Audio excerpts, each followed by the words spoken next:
Já parou para pensar que só existe cultura com energia? E é por isso que a Petrobras é a maior patrocinadora da cultura brasileira. Se depender da gente, essa energia nunca vai faltar. Programa Petrobras Cultural. Mais energia para a cultura. Petrobras, líder na transição energética justa. O Brasil é a nossa energia. A música é muito mais do que soa. Conecta, transforma. É elo entre palco e bastidor. Entre sonho e realidade. Envolve gente, histórias e caminhos. E tudo o que acontece nesse mundo você encontra primeiro aqui. Quem vive de música, vive com a gente. Mundo da Música.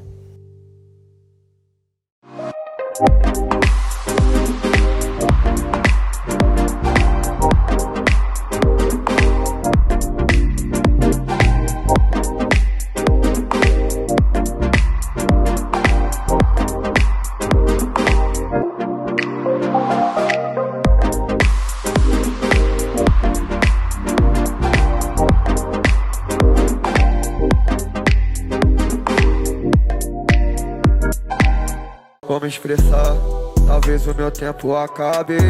Eu fui o cara da serenata, tipo Henrique, de Henrique e Juliano. Hoje eu tô contigo e amanhã eu tô com outra. Eu sou a Mila Ventura, sou sócia do Mundo da Música, head de comunicação na UBC. E eu tenho o prazer de receber aqui no nosso último painel de hoje, Adriana Ramos. Por favor, Adri. Tá ligado. Pode sentar. Obrigada. Olá, boa tarde, tudo bom? A Adri tava com medo de não ter gente na sala hoje. Achou Oi. que não ia ter ninguém. Microfone? Foi? Foi? Fala bem pertinho, é. Oi. Tá Melhorou? indo? Tô acostumada com o microfone não, gente. É isso, amor. A gente trabalha pra isso. É. Bom, esse painel nasceu ano passado, na fila de embarque para Miami, indo para o Grammy Latino. A gente começou a conversar sobre vários assuntos. E essa conversa se estendeu até o ponto que eu falei, Dri, eu nunca vi você falando sozinha sobre a sua carreira, contando a sua história. E aí ela falou assim, eu não gosto muito, não. Falei, meu amor, não é questão de gostar. Não é por você. Você precisa contar para inspirar outras pessoas e outras mulheres, porque são pouquíssimas as mulheres nesse lugar. E a gente precisa saber que os desafios, né, os perrengues, não nasceu ali, ninguém resolveu te colocar ali, né, do dia para a noite. E a história inspira, e é esse o nosso objetivo aqui, tentar extrair dessa mulher maravilhosa essas informações, essas dicas e essas pérolas que ela tem, especialmente com gestão e liderança. E aí, Dri, queria saber de você a sua primeira lembrança com relação à música, no geral, no todo, na sua vida. Interessante essa pergunta, porque, na verdade, eu me lembro do meu primeiro LP que eu ganhei. Era um LP duplo, que era Supertramp in Paris. A minha irmã mais velha do que eu, então eu vi os sons que ela e a galera dela ouviam. E esse era um disco que eles ouviam muito, e naquela época era muito difícil. Acho que esse LP não tinha sido lançado no Brasil ainda. Então, o pai de um amigo que viajava muito por conta de trabalho trouxe o LP para mim.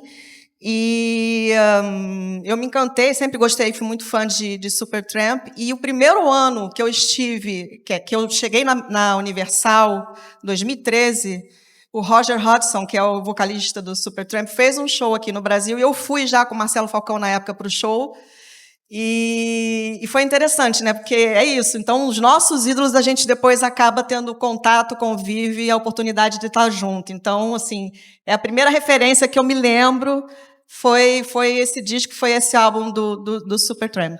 Que é a magia de trabalhar com o que a gente trabalha, né? A gente rala, mas a gente realiza uns sonhos que a gente nem imagina. É verdade, é verdade. Eu, como fã, por exemplo, a minha banda, quem trabalha comigo sabe, quem são meus amigos sabe, a banda que eu gosto mais é o U2. E já fui todos os shows no Brasil, já fui vários shows fora do Brasil também. Aí eu falei, bom, agora eu vou trabalhar na Universal. Eliane está aqui, que é super fã também. Já teve TT, a TT, como eu digo, com o Bonovox. Falei, agora vou realizar meu sonho de conhecer os 4. E aí, no último show que eles fizeram, que foi a turnê acho que foi do Joshua Tree, especial em São Paulo, eu falei, bom, agora eu vou realizar meu sonho de conhecer os 4, né? Só que não, porque eles estavam dividindo a agenda, então nós só conhecemos 2, tivemos a oportunidade de conhecer 2, que foi o Larry, o The Edge e o Larry Million Jr., né? Não, e o Adam Clayton. E aí eu falei, ótimo, então eu vou ter que continuar trabalhando muito tempo na Universal até Mais eu conseguir sonhos. conhecer o Bonovox. É isso. Motivações, cada um tem a sua. Tá tudo certo. Mas, enfim. Idri, você se formou em publicidade e propaganda. Isso. Qual foi o momento da sua vida que você entendeu que a música poderia ser um caminho profissional para você? Um caminho para você viver profissionalmente? Tá. Eu sempre eu não queria trabalhar em agência de publicidade. Eu gostava de trabalhar com eventos, na produção de eventos. Então, eu trabalhei na produção de alguns eventos. E quando eu estava na faculdade ainda, 91, acho que foi o segundo Rock in Rio, que foi no Maracanã, a galera da faculdade, surgiu uma oportunidade com a Leia Penteado, que era assessora de imprensa do Rock in Rio, né, de contratar estagiários. Nossa, a Leia é uma lenda, né? E aí eu me lembro de ir lá na Arteplana, Lagoa, antes do prédio ser vendido, né, aquela história toda que a gente sabe de Rock in Rio, de ir lá para fazer entrevista e tal. E eu me lembro que, assim, 2 amigos meus entraram e eu não entrei na equipe da Leia Penteado.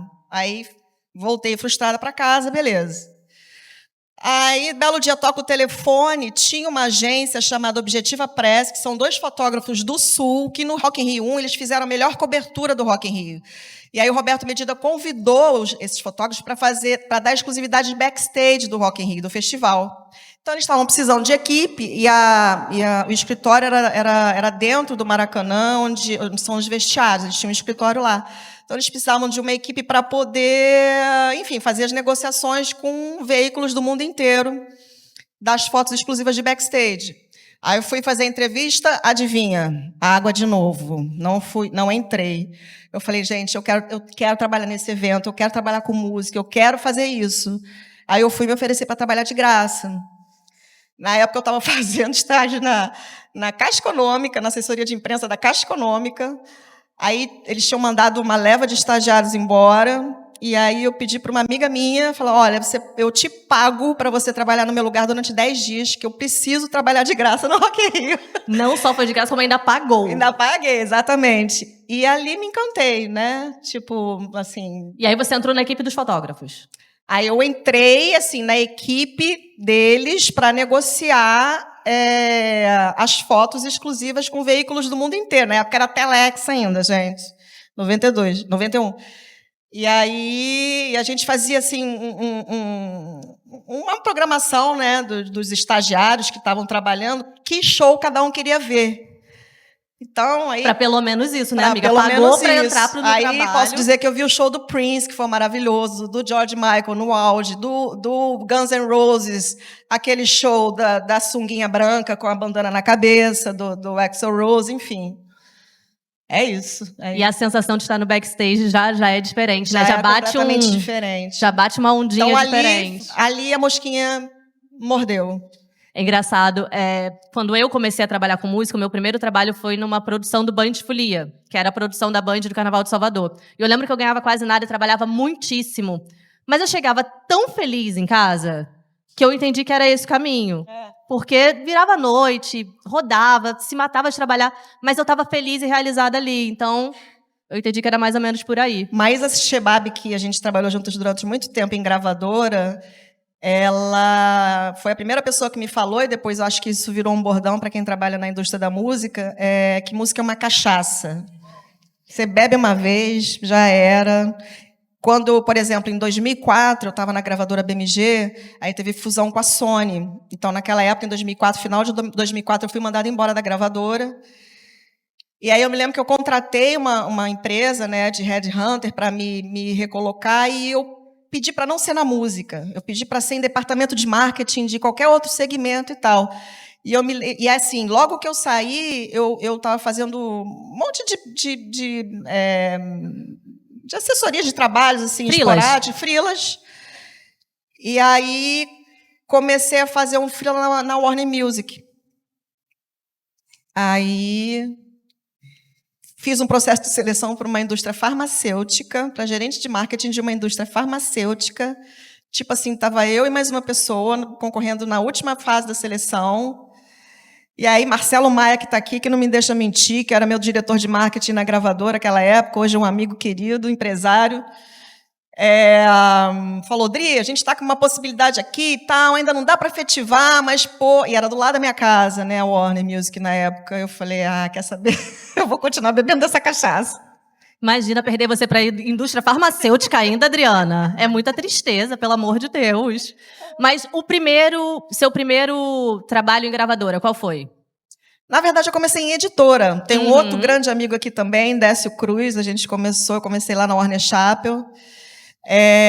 Infelizmente, uma grande amiga minha não pôde estar aqui porque ela está fazendo uma outra palestra. Aliás, eu encontrei com o Rafael Lazzarini, depois da palestra do Lulu, e eu falei para ele, Rafa, é impressionante como a cada ano o evento vai aumentando, o espaço para a música vai aumentando, e eu faço uma medição, vamos dizer assim, que a quantidade de FOMO que eu sinto aumenta a cada ano. Então, eu entendo que o sucesso e assim, o crescimento do evento é tão grande justamente por isso, né? Porque tem tanto evento legal acontecendo na mesma hora que a gente queria estar em vários lugares ao mesmo tempo. E uma das pessoas que eu queria poder prestigiar, e ela também falou que queria estar aqui, é a Guta Braga, porque a gente é amiga de faculdade. Eu fiz publicidade, ela fez, na época, a Guta faz faculdade todo ano. Como é que ela estava fazendo? Relações públicas. E ela estava trabalhando na Warner Chappell. E a gente estava se formando.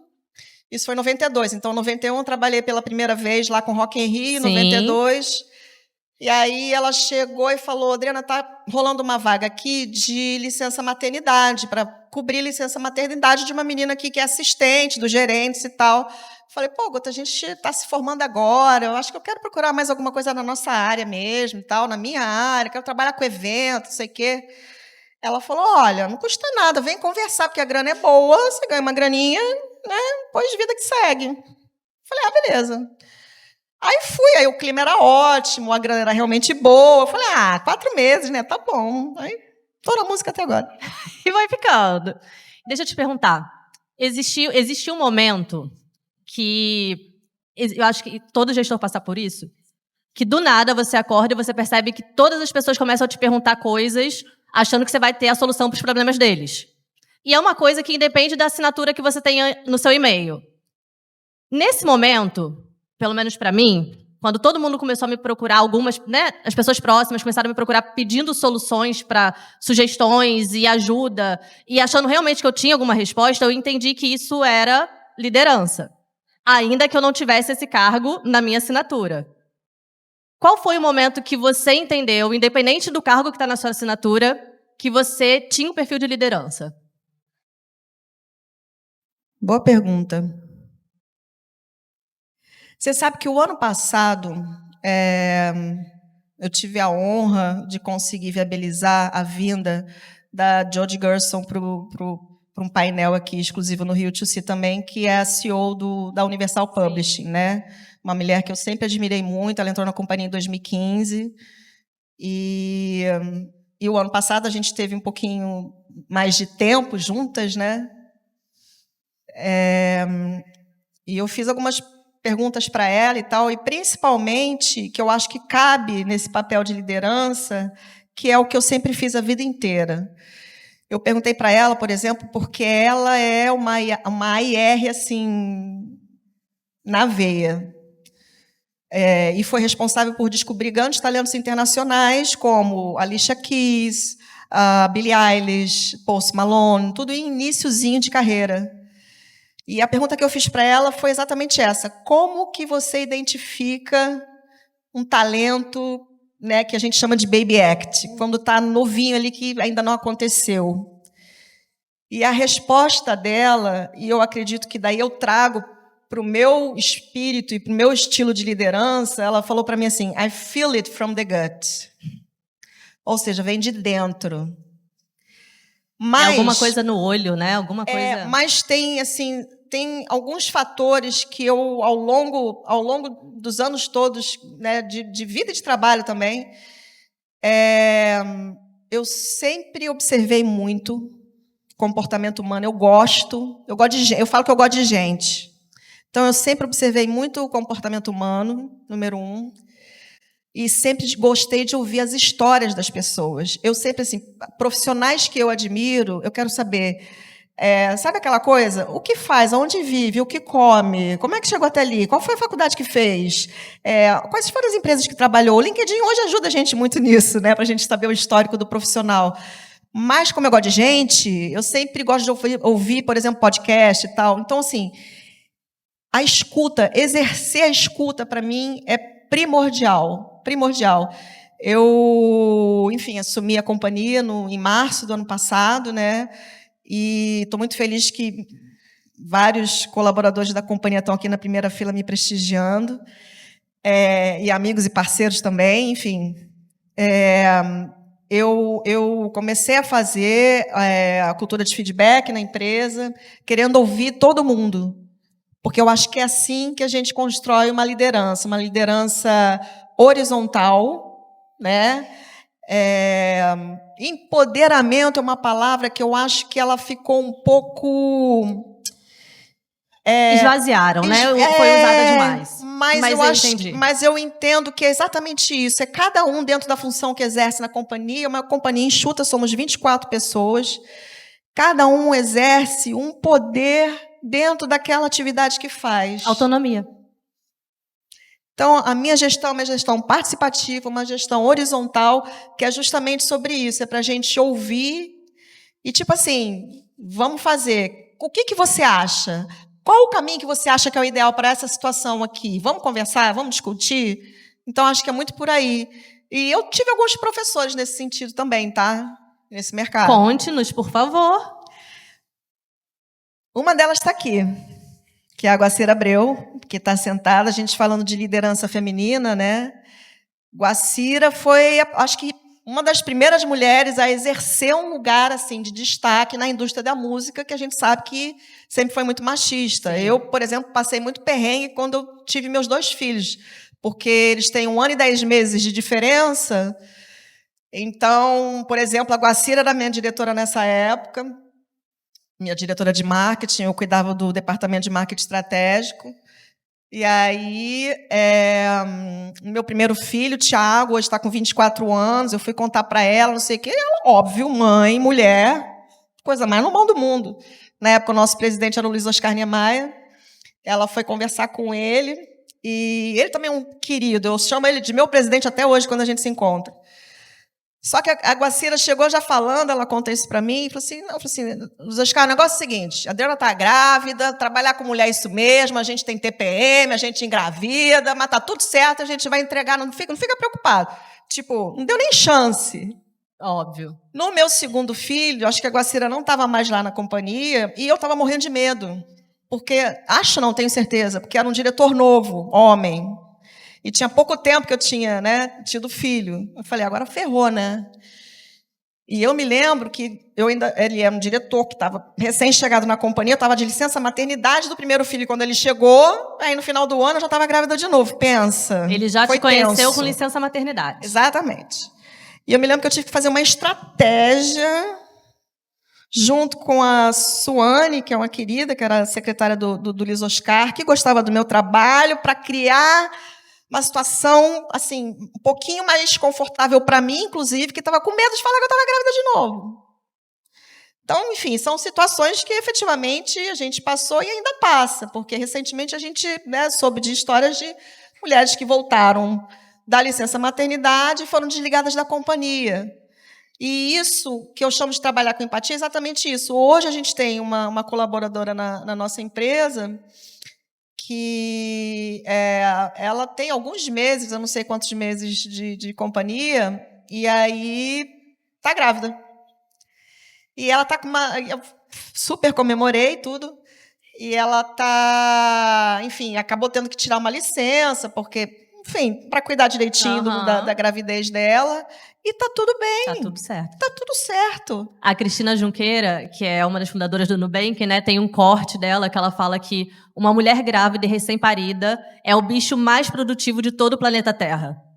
Porque aprende a virar um drivezinho de focar, as prioridades mudam completamente e você passa a ter muito pouco tempo para produzir aquilo que você sempre produziu. E você consegue fazer aquilo numa velocidade, numa assertividade que nenhum outro bicho no planeta Terra conseguiria. E a gente consegue fazer um monte de coisa ao mesmo tempo, né? Pensar em um monte de coisa ao mesmo tempo, resolver um monte de coisa ao mesmo tempo, tá trocando o filho, tá falando no telefone, tá conversando sobre não sei o quê. É impressionante essa qualidade, que eu acho que é uma qualidade também bastante feminina. Eu ia falar sobre isso. Se você entende essas características da liderança feminina, essas sutilidades da liderança feminina no seu dia a dia, como colaboradora, que você já esteve, e hoje como é que isso funciona à frente, né? Eu entendo de uma maneira diferenciada, realmente, porque eu acho que, principalmente, a gente tem um pouco mais... Todo mundo fala, né, que a mulher, as meninas amadurecem antes que os meninos, né? Então, eu acho que a mulher tem um pouquinho mais de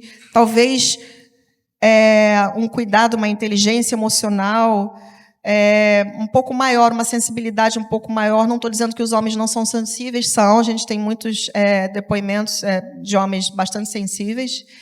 Mas, por exemplo, eu vou dar uma referência de um livro que me ajudou. Eu tive várias sugestões de livros sobre liderança quando assumi o cargo ano passado, mas um que me bateu... Vamos anotar, porque é dica de ouro. Eu pratico yoga há muitos anos, né? Eu inclusive, fiz um curso de formação em yoga e desenvolvi um projeto lá dentro da Universal mesmo, na época pré-pandemia, um pouquinho antes da pandemia. Eu dava aula para os colaboradores, tanto da gravadora quanto da editora, que a gente está no mesmo edifício, aqui na Barra, no Le Monde. A gente começou presencial em janeiro de 2020, aí veio a pandemia e eu comecei a dar online. Então, a gente fazia 3, 4 aulas por semana, que era o momento da gente estar se conectando. Sim. E tal. Então, assim, voltando, aí esse livro, eu me lembro que eu estava conversando com a Cíntia Gonçalves, que é uma das maiores publicitárias do país. Ela hoje é sócia da Suno Creators, mas na época, o ano passado, ela ainda não... Ela estava com a empresa dela de consultoria, ela foi muitos anos sócia criativa, diretora da UMAP. E, não obstante, ela também está muito ligada ao mundo da música, né, porque o marido dela é empresário da Isa, o Rafael Rossato. Então, a gente estava juntos num backstage do show do Lulu Santos, no ano passado, e eu falando, a gente conversando e tal. Eu sempre admirei muito o trabalho dela, inclusive eu estava contando para ela que a minha tese, meu TCC, da formação de yoga, eu falei dos benefícios do yoga para a geração Z, que são os meus filhos, e eu me baseei muito numa pesquisa que eu assisti uma palestra dela aqui no Rio to See, que ela fez uma pesquisa sobre a geração Z entrando no mercado de trabalho, em parceria com o Meio Mensagem, estava apresentando aqui. E ela me deu a dica desse livro, chama-se Liderança Shakti. Shakti é um termo em sânscrito, né? E esse termo significa o equilíbrio entre as características femininas e masculinas numa liderança. E por quê? Porque são características inatas, né, do homem e da mulher, que todos nós temos características e lado masculino e feminino. E eu acho que o desafio é justamente para homens aguçar um pouquinho mais o lado feminino e para mulheres ao contrário. Porque uma mulher, naturalmente, é como eu acredito, e isso fala no livro, a mulher ela cuida naturalmente, que é da natureza da mulher, ela compartilha, né? E é assim que eu vejo, porque o que eu falo também lá na empresa é que hard skills a gente tem a palma da mão no celular. Então, a gente pode ter conhecimento técnico se a gente quiser se dedicar e se a gente buscar esse conhecimento técnico. Agora, soft skills, ou seja, inteligência emocional, a maneira como a gente lida com o interlocutor, a maneira como a gente lida com os problemas, a maneira como a gente, enfim, trabalha e toca a nossa vida, essa percepção, essa inteligência emocional, isso é o que faz diferença para mim, na minha visão, hoje, numa empresa. Perfeito. Né? Então, assim, eu cuido muito das pessoas, eu quero sempre cuidar muito das pessoas. Essa semana eu estava viajando, eu cheguei ontem de viagem, não pude estar com a equipe, mas todos eles fizeram um curso que eu tive a oportunidade de fazer o ano passado, foi para algumas pessoas da companhia, eu quis estender para todos da companhia, sobre inteligência emocional. Perfeito. Que eu acho que é isso que faz a diferença. E você falou sobre escutativa, né? Sobre o escutar, gostar de ouvir as pessoas. E eu vou fazer uma ponte com você entender o que motiva cada um. Você só consegue entender o que motiva cada pessoa a partir do momento que você conhece aquela pessoa. E a geração Z virou um grande desafio para todos os gestores, porque é uma geração... existe o desafio geracional histórico, mas especialmente essa geração ela veio realmente quebrando paradigmas e com uma visão de mundo muito diferente da nossa, né, dos millennials. Como é que você lida hoje com a geração Z? É uma geração que, no total, do que a gente sabe hoje, através dos estudos, é uma geração que eles buscam muito mais qualidade de vida, eles buscam propósito, eles não são motivados, eles não necessariamente querem construir carreira dentro de uma empresa. Muitos deles, a maior parte, não tem interesse em assumir cargo de gestão, porque eles foram criados por pais gestores e viram um inferno em casa por conta do trabalho, e a partir dali eles construíram uma outra visão de vou trabalhar para ter esse dinheiro e viver a minha vida feliz, e não necessariamente trabalhar para sempre numa empresa e construir uma carreira nela. E é muito desafiador entender essas motivações e trabalhá-las para que a gente consiga manter esse colaborador ali trabalhando com a gente, nossa empresa, diminuir a rotatividade. Como é que você enxerga hoje? Como é que você lida com isso hoje lá na Universal? É interessante. Bom, hoje é a primeira vez na história do mundo corporativo que uma empresa pode ter simultaneamente 4 gerações diferentes. É verdade. Então, isso já é um dado assim que já pode gerar ali um conflito, né? O que eu faço? A gente tem alguns representantes de geração Z na companhia, um deles também está aqui, que eu admiro muito o trabalho dele, gosto muito e tento estimular o máximo que eu posso.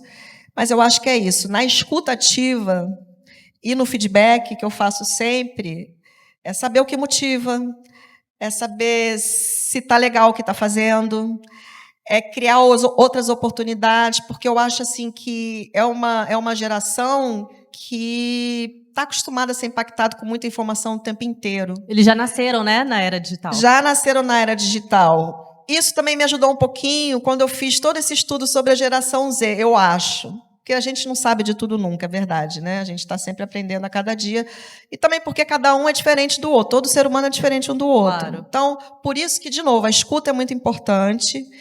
E o desafio de um gestor hoje com a geração Z, eu acho que é principalmente entender o que motiva e não deixar, e criar possibilidades dentro da empresa de fazer coisas diferentes o tempo todo, que continue estimulando. Eu acho que a gente tem que saber, eu já falei isso também, que a gente tem que saber fazer uma leitura do interlocutor, uma leitura de quem está do outro lado da mesa, para entender o que motiva, o que deixa satisfeito, o que deixa feliz, o que causa aquele friozinho na barriga, o que dá o brilho no olho. Porque se a gente... E dá o retorno, e dá o feedback. Pô, legal que você fez isso aqui, gostei, funcionou super bem. Pô, eu acabei de voltar de uma reunião importante pela companhia, né? E contei com a participação, a apresentação. Sabe aquela coisa, ai, caramba, mais um PPT. Eu não sei fazer PPT bacana, legal, divertido, interativo, não sei o quê. Quem é que pode me ajudar nisso? E eu tive nesse profissional que está aqui essa ajuda. Ele fez uma apresentação com informação do mercado brasileiro, com números, né, que a gente foi discutindo e tal, mas o design, o layout, Eu voltei de lá com feedback que foi uma super apresentação, porque a gente botou artistas brasileiros também, uma maneira de apresentar os artistas brasileiros. Aí, com a informação que eu tinha, eu pegava... Isso foi uma construção em conjunto, sabe? Então, eu acho que o desafio com a geração Z, não sei, vamos perguntar para eles, né? A gente sempre é bom perguntar, mas eu acho que é entender quais são as expectativas e, dentro da condição que a gente tem, poder dar essa oportunidade. Sim. E a gente falou de escuta. Existem ferramentas específicas que você aplica hoje, que você pode compartilhar com a gente? As ferramentas que você usa periodicamente para gerar esse momento de escuta, ou para gerar essa aproximação com a equipe?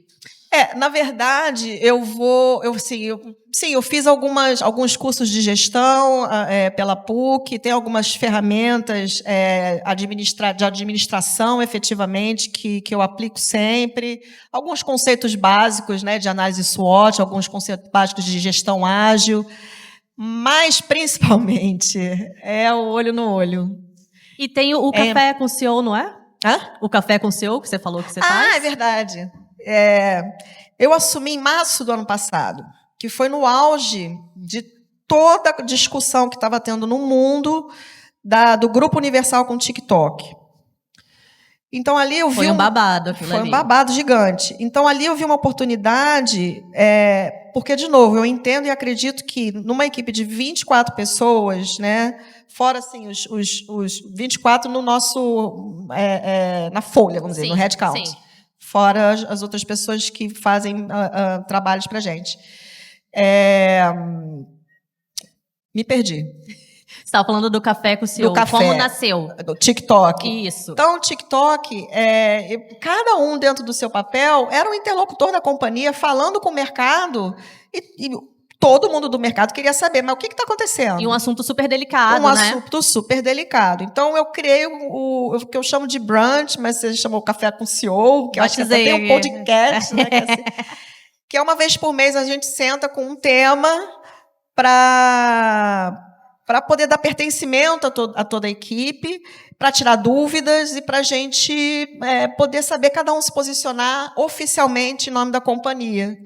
Então, o que era possível ser falado sobre TikTok para fora, eu fiz todo um envolvimento, e a partir dali a gente faz um brunch. Então, o ano passado foram alguns assuntos que inclusive de apresentação do que faz determinados departamentos especificamente, que era para a gente poder, inclusive, fazer dar um pertencimento maior a todas as pessoas que tem, assim, eu, por exemplo, estou lá há 11 anos.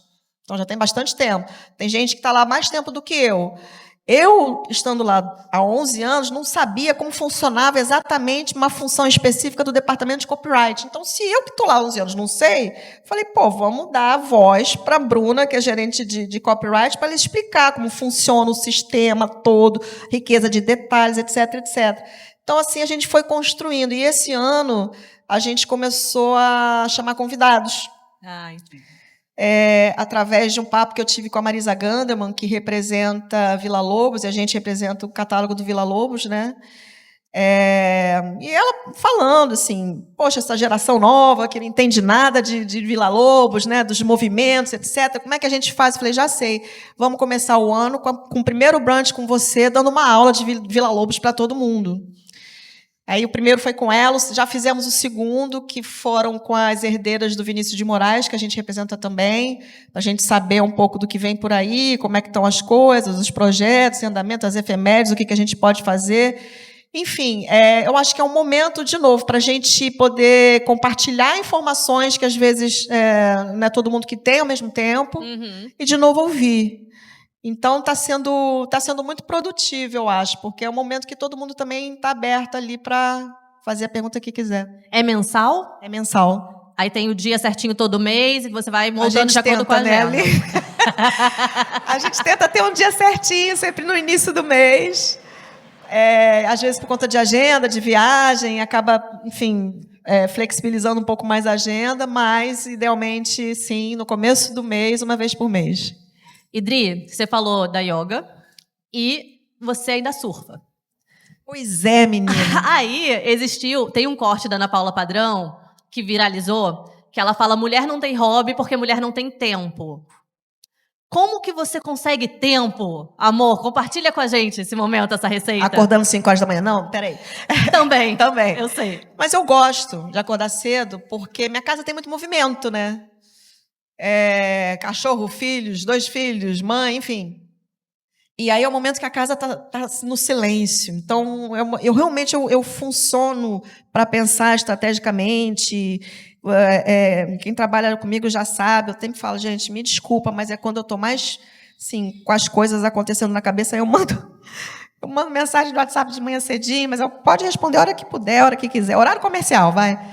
Mas, enfim, é a hora que eu funciono melhor. E, no pós-pandemia, a gente só tinha tido uma dose de vacina ainda, e teve um marco, né? Eu faço aniversário dia 13 de janeiro. E aí, estava se aproximando o meu aniversário, e naquele ano, eu tinha feito um planejamento de fazer uma viagem com meus filhos, que eu fiz 50 anos. E aí, eu não podia viajar, então eu resolvi fazer uma coisa que eu nunca tinha feito antes na vida, alguma atividade que fosse ao ar livre, e que fosse mais... Fui fazendo esse pensamento, construindo esse pensamento, uma atividade física, então, e que fosse mais individual, e não um esporte coletivo. E aí, eu moro aqui na Barra, no posto 5. E aí, ali no posto 5, meu filho Gabriel, meu filho mais novo, fez aula nessa escolinha lá. Eu falei, beleza, eu vou lá, porque os professores já me conhecem, eu não vou ser a tiazona velha do rolê, chegando em alguma daquelas outras... Está aqui a minha amiga de surf, de viagem de surf, que não me deixa mentir.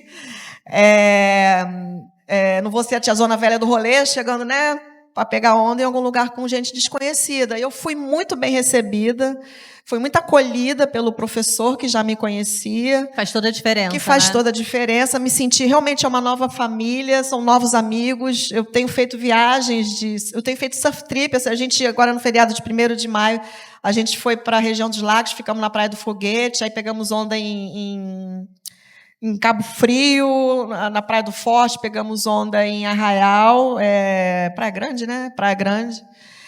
E aí aconteceu uma com o Vitor Ribas, que é um dos campeões e tal, e aconteceu uma coisa muito interessante, né? Que eu acabei voltando, e eu sempre que eu tenho oportunidade, agora eu faço analogia com o surf, com a equipe. Por favor. Porque são desafios que primeiro que eu peguei uma conexão incrível com a natureza e com o mar, e também o yoga me ajudou muito, já a dropar logo no começo. O Luiz Garcia, que é meu querido amigo, que está aqui também, fez essa escolinha também, muito tempo atrás, né, Luiz? Quando você soube que eu voltei, você voltou também, mas daí você teve a cirurgia no joelho e tal. Está prometendo que vai voltar, mas ainda não voltou, não. Madri, quando eu vejo você, até eu penso em surfar. Eu falo, gente você inspira, eu entendeu? chamo todo mundo. Cara, a Elisa da Warner Chappell, ela foi, porque ela estava trabalhando ali perto, foi morar ali perto também, ela foi. Eu chamo todo mundo, porque é uma experiência tão rica, tão única, que eu quero compartilhar, eu quero todo mundo, sabe, possa ter essa possibilidade também. E assim, eu com 50 anos fui lá e consegui, e estou evoluindo, eu não sou Big Rider, não, mas só de estar ali, é uma nova comunidade, são novos amigos, são desafios, a gente aprende com o mar. Aprende a ter resiliência. Para trazer o que você extrai desse dia a dia, que você leva para o escritório. Porque, obviamente, você extrai aprendizados, extrai os desafios. Como que você traz isso para o escritório? A equipe aqui, ela extrai muito. Não, é que eu me lembro, é que eu sou meio gaiata também. E aí, num desses brunches, que eu acho que foi mais um bate-papo nosso, sem um tema muito específico, e tinha acabado de ter aquele show do Medina, que ele levitou e fez assim, e a prancha do lado daquela foto rodou o mundo, virou camiseta, tudo, né? E aí eu preciso dizer também que Marcelo Castelo Branco é um querido que a gente tem conversado, tem trocado bastante. Eu sou suspeita para falar. A Universal Publishing, enfim, é associada da UBC, e ele sempre, desde o primeiro momento, esteve muito assim, aberto a gente fazer trocas, etc. E o Marcelo Castelo Branco é um cara do marketing. Muito, graças a Deus. E aí a gente... Enfim, está sempre junto em almoços, né, cafés e tal, para botar o papo em dia. E eu falando, eu tô com uma ideia aqui, você sabe, Marcelo, tem essa história do brunch e tal.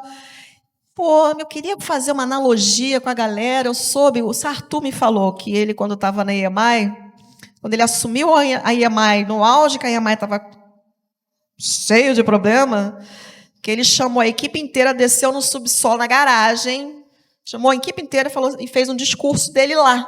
Na falando, garagem. ó, tipo assim, esse aqui, você está confirmando, você estava lá também, né? Esse aqui, ó, daqui é o nosso ponto de inflexão. Daqui a gente não tem para onde ir mais para baixo. Daqui agora é só subir e vamos lá, e não sei o que e tal. Enfim, eu falei, pô, Sartu me contou dessa história e tal. Eu estava querendo fazer a mesma coisa com a Universal, sabe? Dar uma impactada, não sei o quê. Eu pensei, pô, tô pegando onda, né? Pensei de fazer alguma coisa, alguma brincadeira, né? Por causa da foto dele. Ele falou, excelente! Faz mesmo! Que não sei o quê. Virou meme. Eles fizeram meme. Eu levei minha prancha. Foi a geração Z que fez o meme, eu tenho certeza. O que eu fiz? Eu levei assim, fui com uma roupa com vestido assim solto, né? Para dar uma disfarçada. Aí a gente fez e tal, não sei o quê, deixei para o final, dei um jeito de alguém me ajudar, que não era da equipe, para levar minha prancha para minha sala, e eu botei meu long john. Estava com meu long john por baixo do vestido. Aí eu saí... Que é aquela roupa maravilhosa. Que é aquela roupa que não deixa a gente passar frio. Fiquei de long john, peguei a prancha, fui lá, agora o negócio é o seguinte, vamos pegar as melhores... Não sei o que, fiz uma analogia... Não sei se é porque eu era chefe, todo mundo achou legal, engraçado e aplaudiu, ou se todo mundo gostou mesmo, mas eu prefiro acreditar as que todo mundo gostou. Eu queria ver as caras nessa hora da galera. Eita!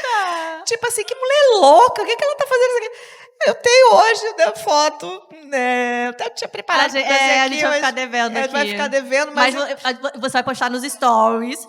Quem assistiu a palestra hoje, estão aqui as fotos. Aí a gente vai trazer. Aí é um amigo muito maior, não, pelo amor de Deus. Quem viu, viu. Não, eu já vou botar no stories do mundo da música. Galera, quem assistiu a palestra, segue ilustração. A gente vai colocar. Mas, enfim, eu acho que o mais importante, completei um ano, né? Quero fazer um agradecimento especial ao Marcelo Falcão. Mas não estamos acabando, não, hein? Mas eu preciso falar dele porque... Ele está aqui. Pois é. Ali. Eu vi entrando. Marcelo Falcão, nós trabalhamos juntos na BMG. E eu era assistente dele no departamento de marketing estratégico. E em 99, ele aceitou o desafio de assumir a editora da BMG na época. E aí ele falou para o Luiz Oscar, deixa essa menina aí, eu não tinha nem 30 anos, né? Deixa essa menina aí que ela vai dar conta do recado, pode deixar, ela é ponta firme, não sei o quê. O Luiz Oscar foi lá e apoiou. E aí eu toquei minha vida na gravadora e o Marcelo foi para a editora. Em 99, eu lá comecei. O primeiro projeto que eu me lembro que eu fiz foi uma caixa especial, a Cira vai lembrar disso, do Engenheiro do Havaí. Uma lata. Na época estava na moda fazer as latas, acho que vocês fizeram do Paralamas do Sucesso, na EMI. Que era do Legião. Que era com a coletânea? Não, na verdade era a discografia completa da banda, a gente fazia em digipack, que era super chique, bem mais caro. E hoje está voltando tudo, né? Com livreto, não sei o quê. O primeiro que eu fiz foi com o Ricardo Leite, foi bem nessa época. A filha dele tá ali, a Marcela. Então, Marcela, tudo bem? Teu pai é um gênio, amo de paixão. E já vi teus trabalhos também lá na Casa UBC, na inauguração, sensacional, adorei também. Ela arrasa. E aí, e Marcelo Falcão falou, deixa que essa menina dá conta, Luiz Oscar, pode botar fé que vai dar certo. E lá fiz carreira, né? Eu sou cria dessa BMG, porque depois também fiz overseas, aí viajei trabalhando com artistas nacionais fora, né? Então, participei do lançamento da Adriana Partimpim, né? Que é o projeto infantil da Adriana Calcanhoto. Própria Daniela Mercury fazendo Rock in Rio em Lisboa. Fiz toda uma agenda promocional lá com ela. Primeira turnê do Los Hermanos, começando sempre sou muito por fã. Lisboa. E, enfim, fui construindo essa história. E aí, então, Marcelo Falcão, eu era assistente dele, ele foi para a editora e eu assumi a gestão ali do departamento de marketing estratégico. Indo para frente, fui para a gravadora Warner, fui para a Microservice, onde eu trabalhei para o mercado independente, né? Essa parte é muito boa. Conta pra gente um pouquinho desse Conto. trecho da sua vida que é muito interessante. Conto. Um dos meus mentores, né? Eu tenho muita inspiração e assim, mulheres que foram minhas mentoras e o Assir é uma delas, está aqui, minha ídola, minha super amiga. Mas teve esses dois profissionais que também tiveram uma importância muito grande na minha vida profissional. Mauro Scalabrin, que era diretor na época, depois foi vice-presidente, etc., da BMG. Então, toda a minha gestão lá, tudo que eu fiz dentro da BMG era sempre na diretoria dele, depois passou para outras. E Marcelo Falcão, que, quando eu estava na Warner Music, o Mauro Scalabrin assumiu uma unidade nova de negócios dentro da Microservice, que era a maior fábrica de CDs, DVDs e Blu-rays, etc., do país, chamada Sales and Distribution, que era justamente para fazer uma distribuição para o mercado independente. Então, ali eu comecei a trabalhar com o mercado independente. Então, a MZA distribuiu com a gente. Na época... ali, ó, a Stephanie ali. Pois é. É bom que ela vai contando a história, vai todo mundo validando. Eu Mas tava lá, eu sabe, vi. É maravilhoso. eu vou terminar o parênteses da Microservice, mas o ano passado, quando eu assumi, um grande amigo meu, Dene Matheus, quis oferecer um jantar para mim. Eu falei, como assim? Ele falou assim, Eu falei assim, mas quem que a gente vai convidar? Ele falou, convida quem você quiser. Então, eu convidei alguns amigos, né? Alguns deles estão aqui, para ir nesse jantar, e estava a Cris Barreto, que é também uma querida... Uma diva. Uma diva. E a Cris, como mulher, né, profissional do audiovisual, chegou e falou assim, Adriana, vem cá, senta aqui, nesse banquinho aqui alto para todo mundo te ver. Começa a contar aí a tua história na indústria da música. Você lembra disso, Luiz? E aí eu fui contando, e eu tinha história com todo mundo que estava ali. É muito Sabe? bom, é muito poderoso, É né? muito bom isso. Dá uma sensação assim muito gostosa de que você foi estabelecendo relações verdadeiras As ao longo da conexões sua vida se profissional. mantiveram, né? Exatamente. Isso é muito poderoso. E aí, voltando, né, à época de Microservice, a gente fez a primeira convenção de vendas em Manaus. Você lembra disso, Stephanie? A gente foi para Manaus. Teve shows assim, por exemplo, aí a MZA foi o primeiro grande selo a entrar na distribuição, e depois foi um movimento de transformação do mercado. Que eu tenho um outro grande amigo, que é o Rafa Félix, que hoje ele está trabalhando como muzinho, mas a gente se conheceu dentro da... Rafa Félix, não, Dudu Félix, que ele conheci ele trabalhando na Universal, e ele trabalhou em rádio, depois foi para a gravadora, não sei o que e tal, e a gente, assim, aqueles papos de café, sabe, de intervalo, falei, Dudu, cara, a gente é maior sobrevivente, né, porque a gente atravessou a ponte do físico para o digital. E ele falou para mim que eu assumi aquilo como verdade. Ele falou, não, Adriana, a gente não é sobrevivente, a gente é competente, porque se a gente está aqui até hoje, é porque a gente é competente, porque muitos amigos ficaram, não acompanharam. Então, realmente, foi muito difícil esses primeiros 10 anos desse século, que foi um momento de transição, que a indústria não era tão pujante como era. Tudo acontecendo ao mesmo tempo, né? Tudo acontecendo ao mesmo tempo. Então, eu abri o parênteses do Dudu e me perdi de novo. Aí Microservice. Isso, você estava na fábrica. Eu falo pouco, né, Mila? Não, amor, esse espaço é para você ainda. Tudo nosso. Aí, e foi nesse momento de transição no mercado, nesses 10 primeiros anos, que vários artistas consagrados não estavam mais achando interessantes os formatos, os modelos de contratos com as grandes gravadoras. Então, eles tinham estrutura e tinha um posicionamento para poder seguir independente. Então, veio com a gente Roupa Nova, veio com a gente próprio Arnaldo Antunes, veio com a gente parceiros antigos, desde a época de BMG, que depois foram para... que esse caso é muito interessante. Um mesmo artista, autor, todas as companhias que eu trabalhei, ele também estava junto na mesma época que eu, que é o Antônio Villeroy. Gente... Ele era da BMG, autor da BMG... e eu trabalhava o catálogo dele. Ele fez todos os grandes sucessos, por exemplo, de Ana Carolina, músicas com Maria Bethânia, assim, vários intérpretes da MPB cantaram música dele. Aí depois, quando eu fui para a Warner Music, o Maia lembra disso, a gente lançou o Sinal dos Tempos ao vivo lá, que é um disco belíssimo que ele gravou ao vivo no Teatro São Pedro, em Porto Alegre, que ele é gaúcho. Aí depois eu fui para a Microservice, aí eu tinha saído, Maia tinha saído da Warner, eu tinha saído da Warner, a galera que ele conhecia da Warner tinha saído da Warner e falou assim, vou levar meu catálogo para a Microservice. Aí foi para a Microservice. Porque isso é confiança, né? Tá em outro lugar. E, Dri, deixa eu te perguntar, você falou desses últimos 10 anos que foram muito desafiadores para a indústria. Foram. Qual foi o momento que você tem clareza na sua cabeça que foi o momento mais desafiador da sua carreira? E como que você desenrolou isso? Foi exatamente quando eu fui mandada embora na Fusão. Foi em 2004, meus filhos pequenos, o Gabriel mais novo com 1 ano, o Thiago com 2 anos e meio, 3. 1 ano e 10 meses de diferença. Faz a conta aí. Enfim, Quantos entendi. anos? 2 e Alguém que pouco. não seja de humanas, por favor, queridos. Não, é só música. Não Enfim, então eu com 2 filhos pequenos, desempregada. O Tony, meu marido, ele era publicitário, então estava segurando a onda, mas também não estava uma fase muito boa. Foi bem desafiador. E o mercado do jeito que estava, eu brinco que eu tive uma rápida e intensa passagem pela DEC, junto com a Guacira também, que me convidou para ir para lá. Eu me lembro que o João Augusto, ele falou, Guacira, Adriana, você vai ter que fazer uma entrevista com o João. Lógico, vamos lá. E o João, queridaço, né? Rafa também, Mônica, a família toda. Tá bom. Aí cheguei lá, o João começou a falar dele. Não, porque eu realizei isso, porque eu fiz isso, porque a DEC é aquilo. Falei, meu Deus, eu pensando comigo, meu Deus do céu, a entrevista é comigo ou é com ele, né? Tipo assim, João, você quer ouvir um pouquinho de mim também? Ele falou, não, então fala. Não, porque a Guacira já falou que é você e tal, então queria só que você me conhecesse um pouco e tal. Aí eu brinco que eu tive uma rápida e intensa passagem pela DEC que durou 3 meses, né?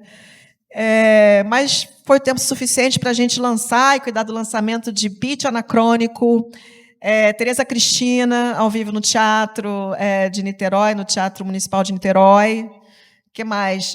O Traje a Rigor, o Acústico MTV. Então, assim, foram 3 meses intensos. E foi nesse momento que você pensou em desistir da música? Foi nesse momento. Que você já estava quase indo para a indústria farmacêutica. Exato. Foi exatamente nesse momento. E eu, quando eu aceitei o desafio de ir para a DEC, como gerente de marketing, eu aceitei um desafio, número 1, e número 2, também para não ficar fora do mercado, porque as condições eram bem menores do que eu tinha na época da BMG. E era uma diferença de 3 meses só, de 4 meses no máximo. Eu entrei, acho que foi em maio, saí da BMG em dezembro. Então, é um momento que você se fala, caraca, estou desempregada com 2 filhos pequenos, não quero parar de trabalhar, que eu tinha a pressão do meu marido na época, tá vendo? Agora vamos, deixa que eu dou conta, não sei o quê. Ainda bem que eu não fiz nada disso, porque anos depois a gente acabou se separando, enfim. Mas foi o momento que foi mais difícil para mim. A Guacira me estendeu a mão, mas durou 3 meses só, a nossa passagem lá, a gente saiu mais ou menos no mesmo dia. E eu me lembro que a gente foi num evento, nesse dia a gente foi num evento, que na época a Suzy Martins e a Alice Pelegatti tinham empresas que faziam vários eventos para o mercado fonográfico como um todo e estavam finalizando uma entrega de um programa para o Multishow, e era na Taikon, que era uma produtora que tinha ali na Barra? Aqui na Barra, mas ali, enfim, em frente, na rua do Metropolitan, ali, esqueci o nome, a Ayrton Senna. A gente foi lá encontrei com o Jean Cello, eu morava na Gávea nessa época, a Warner na Gávea. Falei, Jean, estou saindo hoje da DEC. Não tem nada para mim lá na Gávea, não? Do ladinho da minha casa. Ele falou, então vamos conversar amanhã que tem sim. E aí foi assim que eu entrei na Warner Music, e fiquei lá alguns anos. E você citou algumas mulheres, a Guacira é uma delas, mas eu queria que você citasse outras mulheres inspiradoras para você ao longo da sua carreira. Bom, a Jodie Gerson, sem dúvida nenhuma, Sim. É uma delas. E a Alex, que é minha chefe hoje, também. A Alex, ela é muito assim, direta e objetiva, sabe? E o que no início eu sou toda mais sensível, mas não sei o que é uma outra coisa que eu coloquei na minha cabeça. Eu falei, as mulheres, muitas das vezes, elas precisam ter posturas assim mais de novo, na liderança Shakti, usando um pouquinho mais o lado masculino do que o lado feminino, né? Em termos de sensibilidade, de ser mais docinho, não sei o quê. De postura também, né? Postura também. Eu tenho depoimentos de uma amiga, por exemplo, que ela tem a mesma estatura que ela falou, eu sempre usei salto para poder estar falando de igual para igual com os homens. Porque os homens, naturalmente, não fazem isso aqui para tratar de negócios. É sempre assim. Então, se você não está ali no visual, eu, quando estou perto de homem que é muito alto, eu brinco para dar uma quebrada. Porque eu sou baixinha. Sim. Entendeu? Então, assim, é difícil, é punk. E essa característica que você trouxe, que a gente falou, que permeou a nossa conversa, de buscar entender as motivações das pessoas, é o que faz também uma negociação funcionar, né? Tenho certeza que essa é a sua maior característica também numa mesa de negociação. Ó a carinha dela de que com certeza é isso. Porque eu costumo dizer que eu não gosto de perder negócio, né, Mi? E Karen também. Cadê Karen? Então, Mirella e Karen, eu sempre falo isso, eu não gosto de perder negócio. Eu vim para assumir...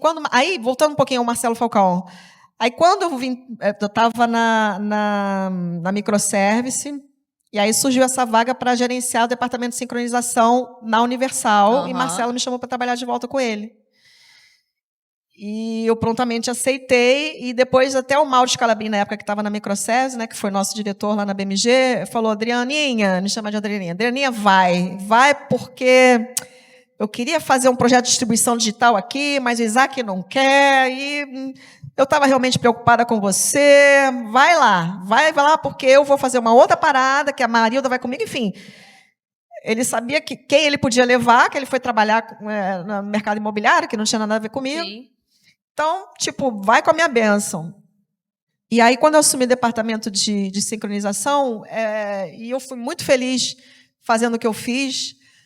Por quê? Porque era a primeira vez que eu estava aliando a minha formação acadêmica de publicitária com a minha experiência dentro da música.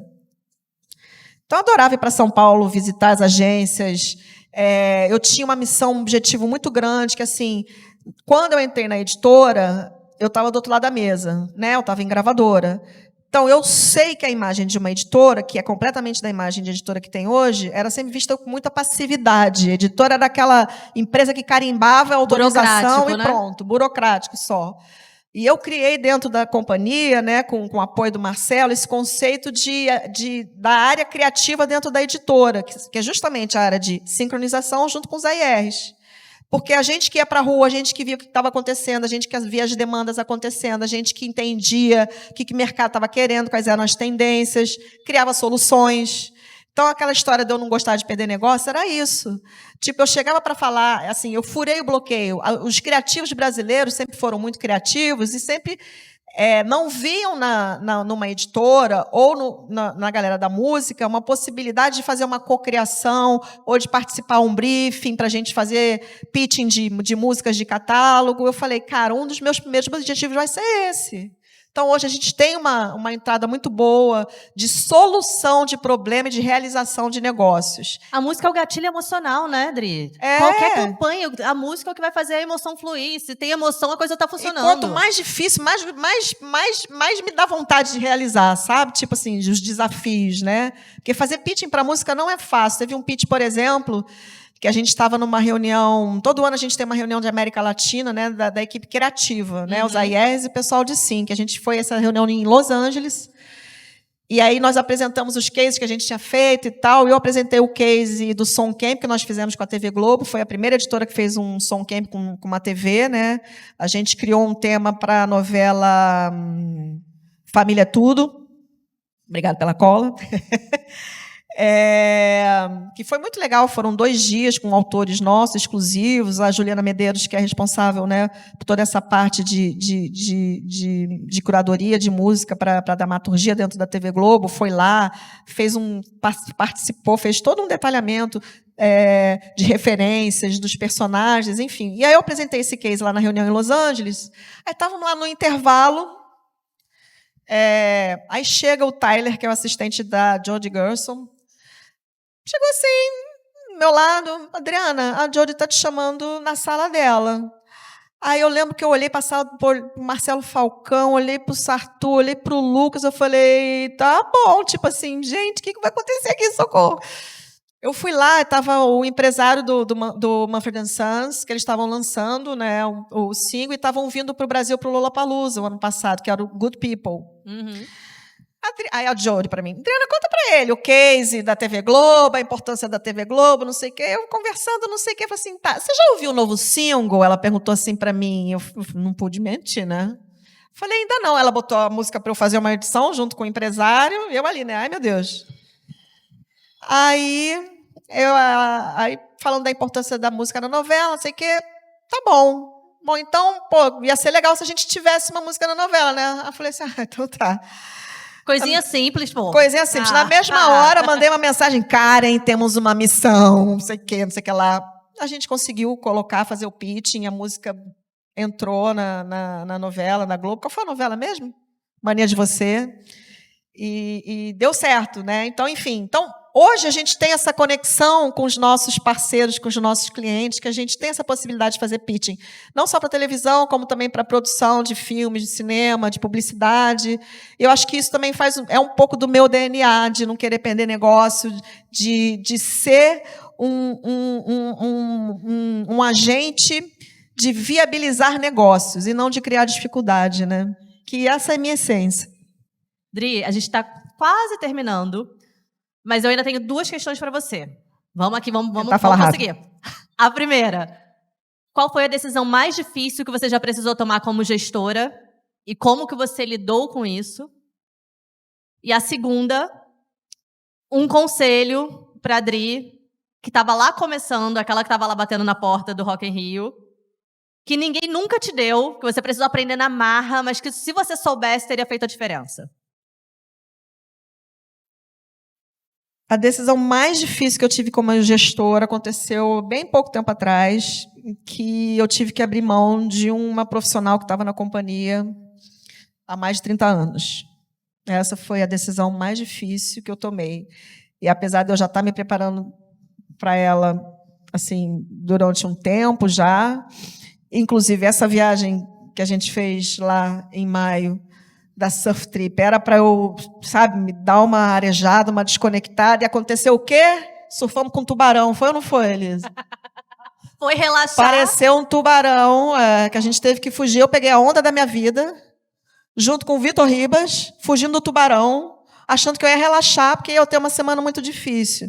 E depois, quando eu, enfim, tive que tomar a decisão, tive que comunicar, foi muito difícil realmente para mim, e eu chamei a equipe inteira para informar, e aí eu fiz essa analogia, que assim, tipo, olha como é que é a vida, né? Eu fui lá para relaxar, eu fui lá para me preparar para esse momento para mim, que eu sabia que ia ser muito difícil, e dei de cara com o tubarão.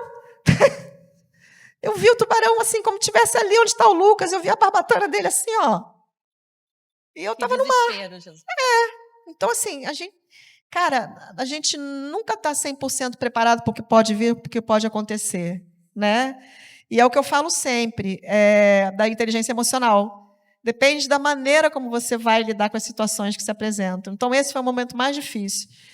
E um conselho, talvez seja um pouquinho mais de autoconfiança em você mesma.